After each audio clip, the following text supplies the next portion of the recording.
Grace to you and peace from God our Father and our Lord Jesus Christ. Our help is in the name of our Father who created us, the Son who saved us, and the Holy Spirit who is guiding us. Amen. Please be seated. I am welcoming again in the name of our Lord Jesus Christ, who died for us and who is risen. In Psalm we read, "Blessed are those whose help is the God of Jacob, whose hope is in the Lord, their God." Thank you for being here and worshiping with us today on this beautiful Sunday morning.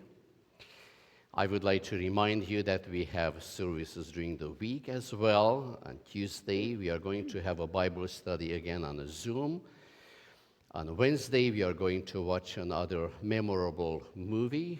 And on Thursday at 10 o'clock,